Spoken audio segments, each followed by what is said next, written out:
So I'm going to try to do a little bit more with the scoop. So my sister's scoop for scooping the food off the trays and into the bags.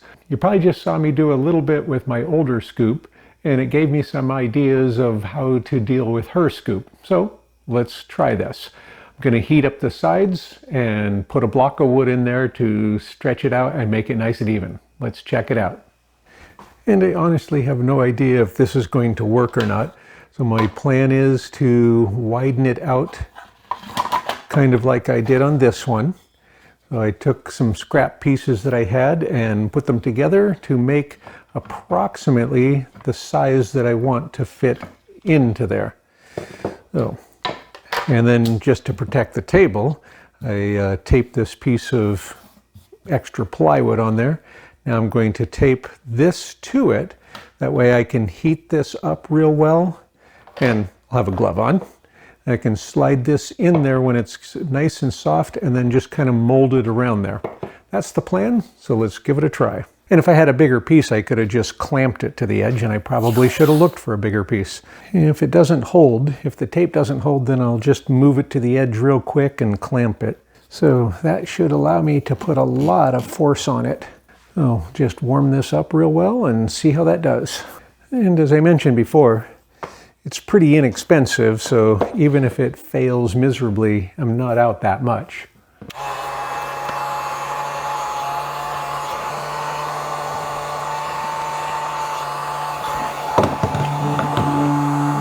Thought I better get my glove on.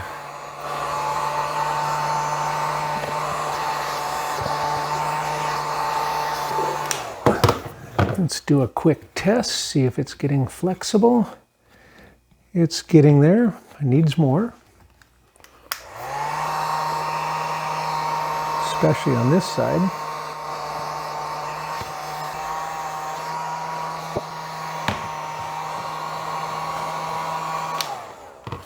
Okay, let's go squish that on there. Mold that around there. Kind of pulling up and molding it against there. Okay. And I can always reheat it a bit and adjust it if I'm not happy with it. I think that's looking pretty good. Yeah, a little bit wider there. And then just pull it tighter. And gloves are definitely a necessity with this because that's quite toasty. And it's not flexible when it's still quite warm. It has to be very hot. That looks like it should work out really well. Now, step 2. So I don't think I need to leave that in there once it starts to cool because it gets solid and unflexible very quickly. All right, that's step 1. Step 2, I want to try to bend these two sides. And I had a thought of using the freeze dryer trays themselves as the bending mold. So let's get one of the trays and see if we can make that work. So I think that's all we need for that. Yeah, that's a nice wide scoop area now. Much neater than this one. I'll have to redo mine later. And it still leaves this flare in there to help guide it in. And I still want to add taller sides, but I want to start with, so my thought is I could heat it up real well in these two areas, right along here and here, enough that I can push this down into there and get a nice bend in there. And instead of like I did on mine, I cut off that whole area and then put a new piece on there. Well, if I can fold this up, I won't have to cut it all. So I could try one side at a time. So it needs to be a little bit smaller than that. Let's see what I can find. I'll start by putting a piece of tape or a couple of pieces of tape here to hold it into place. And then we'll figure out what we can use to push that down. All right. Just put a couple of pieces of tape there. And that will act as kind of the hinge to push that into place. Now I need a piece that's a little bit narrower than this because it needs to be the width of the bottom minus 2 pieces of this plastic, so this will fit in there. I have this scrap piece that might do pretty well, so I'm going to give that a whirl. I'm going to heat up that one edge and try it one side at a time. Might not work.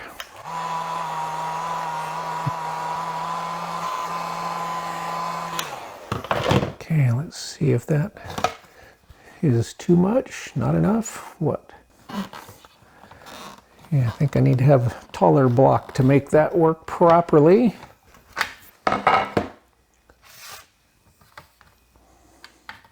I'm going to try the other side.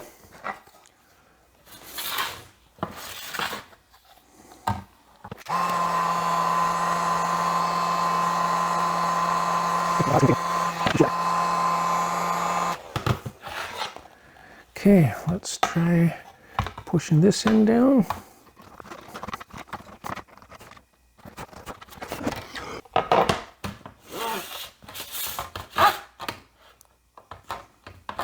Okay, let's get that loose.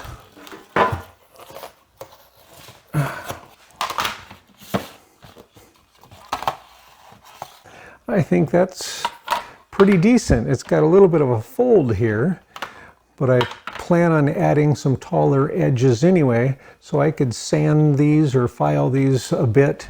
So to take care of those areas, I could sand them or file a bit, and I could heat that up and kind of press it in, but I don't think it's too much of a problem. I can get it in there. The biggest problem I see is right here. I have a little bit of a strange shape, so I'm going to warm that up just a little bit and press it flat, because it's got a little bit of a bump and then down. I don't know if you can see that at that angle. There's a little bit of a bump piece right there. So I'm going to heat this area up just a little bit and press this part down. It doesn't leave a nice sharp corner like cutting them off and gluing them does, but I do like the one piece idea. That's pretty nice.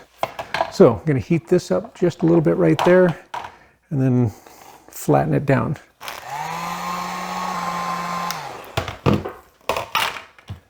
There we go. Now I can push stuff up onto it, put a bag on there. Okay, I'm going to call that done. I like that. It was simpler than doing this one because I didn't have to make anything. Just heat it up and bend it. And as I said, it's not as sharp of a corner, but I don't think that that is a big deal in the big scheme of things. I think this will work out well. So this is, in general, this is the smallest bag we use on a regular basis. It's the little pint bag. And this widened scoop fits in there real nice. It could, it's got room for a teeny bit more if we made it a little bit wider even, but that's a good width. These flared edges will help guide things in here. The angles here kind of stops the bag from going too far on there. The only thing I'll want to do later is add taller sides, and I'll flare them right into here. And so if you see us bagging stuff with my sister's scoop and has taller edges, I'll try to remember to add how I did that. My plan will just be to 3D print some little pieces, kind of slightly L-shaped and curved, and sand these and glue the other ones right on there. So now my sister will have her own scoop, and we'll see that later. Thanks for watching.